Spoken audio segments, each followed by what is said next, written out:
Ecstatic Bliss. Secrets to living a juicy life.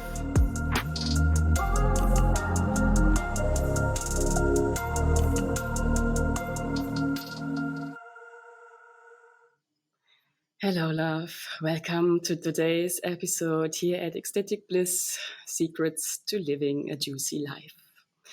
And today I would love to talk about the topic of how you can program or reprogram your system so that you can manifest the dreams and live them in reality. Yes. I was already mentioning in the last episode that you can reprogram yourself, and I also will probably mention it in other episodes, but today is particularly about this topic. What are the steps to really plant new seeds inside of you so that you live a different identity and live a new reality? Because the world, you see the way in which you are programmed. You see the reality so far as you are programmed. And with program, I mean especially your belief system. I see really the belief system, which is actually a sum of your repeated thoughts, as a program running on your whole being. With system, I always mean being, because if I just say body or mind, it's not your whole truth. Yeah, we have so many layers and dimensions. So system integrates everything for me. And this belief system runs like an automated program on your system, like on a computer.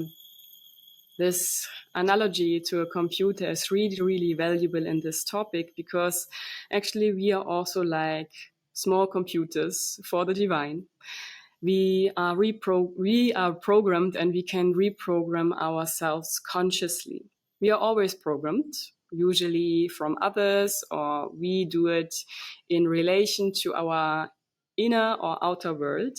But if we know the principles, as always, if we know the principles of a concept, we can use it consciously to make to benefit from it, and to really put it in place in a way that we feel most aligned with our truth, with our essence, with our soul journey.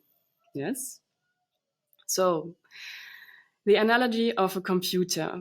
Imagine yourself as a computer running that program, and that program is of use. But with time, programs can also be outdated. Most probably will be outdated. Same with computers. You have software updates, you have software upgrades even.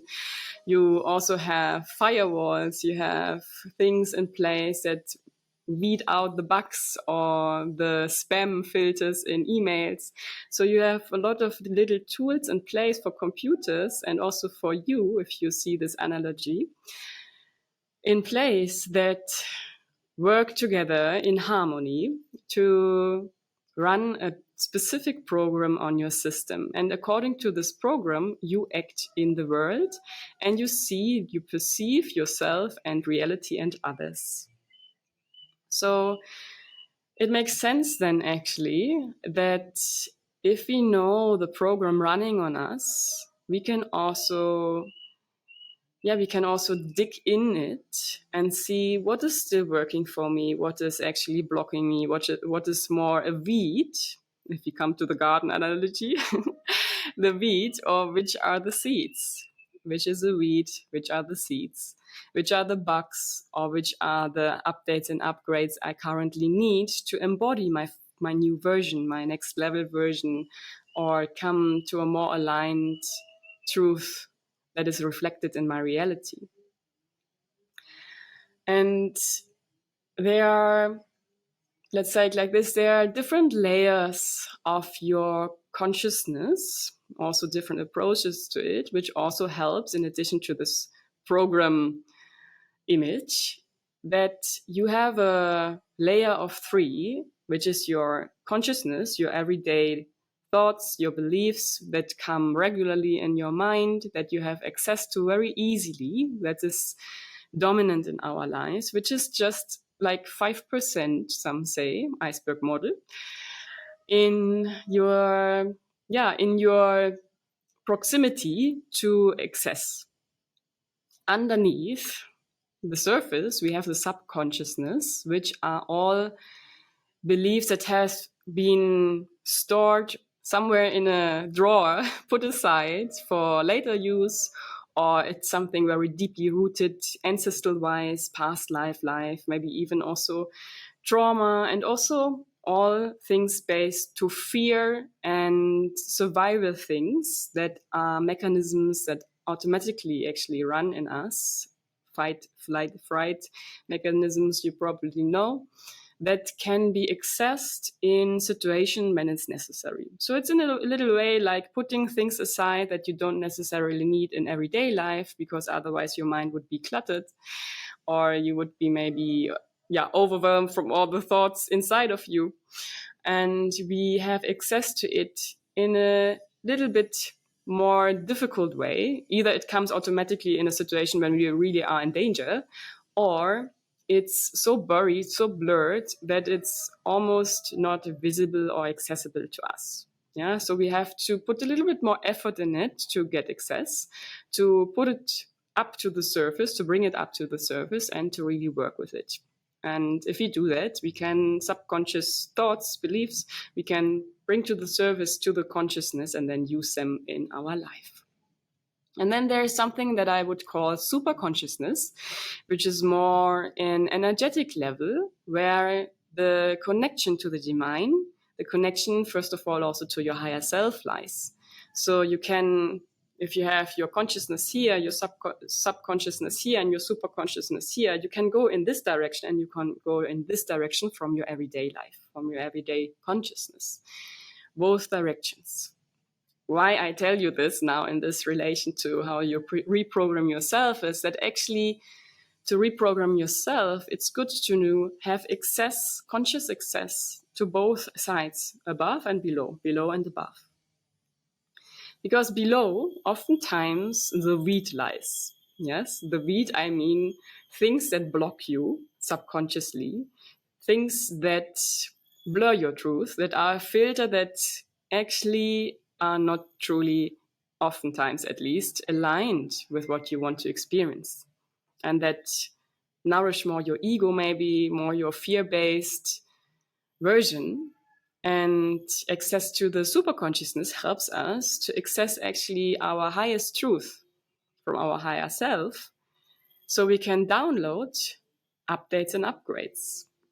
Yeah, if you see it like this, if we combine both systems, the consciousness layers or the layers of consciousness and the program, our system is like being programmed, then you can see your consciousness as your current program, your subconscious as underlying running programs that you constantly should be aware of what is really beneficial and what is destructive, even blocking, so that you can throw out the bugs, throw out little codes, little program parts that are not beneficial and not constructive. And on the other side, you can connect to your higher version, your higher self, and even maybe the divine if you already have that access, and download new software, download new codes, download maybe even whole new templates in the sense of of a particular pattern of codes. Yes. So codes, I mean, it's like activations of potentials inside of you. It's like unlocking, having a key to unlock something that's already inside of you. Because we have so much inside, but it's unlocked, it's secret, it's hidden, it's inaccessible until we get these keys to unlock and activate them. Yeah, it's very, very, very interesting and deep topic, I feel, with activation of codes and getting access to really deeply rooted potentials of yourself, which are actually also, if you see it like this, also shadow aspects, but shadow aspects in the sense of you don't have shine the torch, the light on it yet to see it fully. I know that shadows are oftentimes connected with more the really darker sides of you that you don't really like to have. But shadows for me are actually everything that you cannot see, where it's not any light of, and even that part, these parts that you don't like, the shadows, have a hidden potential. Yes. So from below, we can access things that are hidden, but also read out the bugs. And from above, we can also access the hidden and download new codes. So maybe now you have understood that concept is very mind-based, to be honest, yes? And now you question, how can I do it? It's always the question, how can we actually apply it? Concepts, how we can apply them in our life so we can make use of them. How do I do it? So it's a lot about self-reflection and being aware of your own being, of your current program. Reflection gives you an insight into your current program, especially reflecting upon which beliefs to run each day, maybe even or regularly inside of me, what triggers me to run some certain beliefs, usually trigger, activate, or bring to the surface some hidden beliefs. And when you have this current status, your status quo, so to say, also to think, what do I actually want to run on my system? Which program do I want to have? Which software, which upgrade do I need? Or in a way, like the upgrade or update I want, which codes, which keys does it need to include to unlock my next version, my next identity? It's maybe put in some mysterious words, but I really much know that you already know a lot of it. It's coming back to knowing your current status, seeing who you are, what your reality is, and noting down maybe even, or having your vision board, what you want, what you want to manifest, what you dream of, what you envision, what you maybe even already feel and see, because oftentimes what we have on a vision board or whatever tool you use to put down your dreams is already something inside of us that we know that potential lies inside of us. Otherwise we couldn't see it, otherwise we couldn't feel it, otherwise we couldn't put it into some other form, creative forms usually we use. So it's always and again current status and to be status, making the bridge. Making the bridge is, especially in this sense, accessing your subconscious and consciousness and accessing your superconsciousness.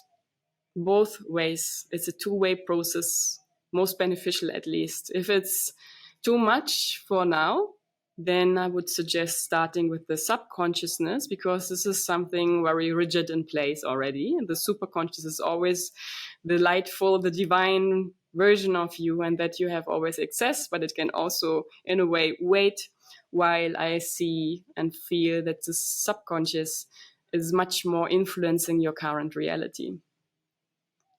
So access to the subconscious, most oftentimes we use tools like meditation, hypnosis, bringing you in a state of theta waves, so theta state, or at least some deep state between sleep and awakeness. Also a good time of the day, 2 times of the day, you maybe already know, is before you go to sleep and before you really start the day, so after getting up. Because in these time frames, in these phases, you have very clear consciousness in the sense of it bypasses some ego mechanisms. You are more connected to the divine. You're in a state of having access to subconscious beliefs, patterns, thoughts, mechanisms, tools that are usually blocked by the consciousness. Because somehow the consciousness has some mechanisms in place that block us from accessing always the subconscious. So in these states, bringing yourself in these states helps you to dig deep. And oftentimes it's really, really helpful actually to have someone bringing you in that state, because our system is oftentimes very very smart to bypass things, to just remain where we are, unless you have already developed a very deep spiritual practice. So with time, obviously also you yourself can bring yourself in the state and don't need anyone, but especially in the beginning, also to train your mind, to train your system how to get in the state and how that state actually feels, because at the beginning you don't know, okay, which state and am I in that state. It's good to have someone that who guides you into the state, and also maybe inside of the state asks you specific questions depending on what you want to solve, what you want to weed out, get rid of, let go, and what you want to plant in. Yeah, because in that state also actually it's beneficial to be in that state to access the other realm, the upper world, the super consciousness. And then being in that state, you can weed out, clear the bugs, let go, as I said, and come back to a state of consciousness and go to the other side to implant what you really want. It's a two-way process of getting rid of the old, implanting the new. Yes? After becoming aware, obviously, what you want. And implanting the new is the update, is the upgrade, is maybe in forms of affirmations, daily affirmations. It's maybe also in the form of a guided meditation. It's maybe in a form of hypnosis again. It's maybe a form of theta healing. It's maybe a form of, yeah, I would say even go out into nature and be inspired by nature. Just be on your own in your own energy. And yeah, see how nature can ignite you and unlock some keys, to be honest. So this is actually the process, and maybe you need to listen to what I said today again, because it's quite complex. It's maybe easier said than done with practice, easier than said maybe even. But having that image always in mind, you are a program, or you are a computer running a program. You are a computer running a program, running a software, and you can always consciously interfere with that program by weeding out the bugs, upgrading or updating your system, and even running complete new software on your system. And helpful is in that way the other concept of the three layers of the consciousness, which is the consciousness itself, the subconscious, and the superconsciousness. Yes, this was a sweet and short episode today, but it was important for me to get that out in that way. And there are obviously a lot more things to say about reprogram your system, but these are the essential key elements, I feel, that are important right now to be shared. Thank you so much for being here, for watching or listening and connecting with me in any form. And yes, good luck and all the best for new updates and upgrades for your journey and for embodying your highest version here on earth. Much love and much bliss. See you next time here at Ecstatic Bliss.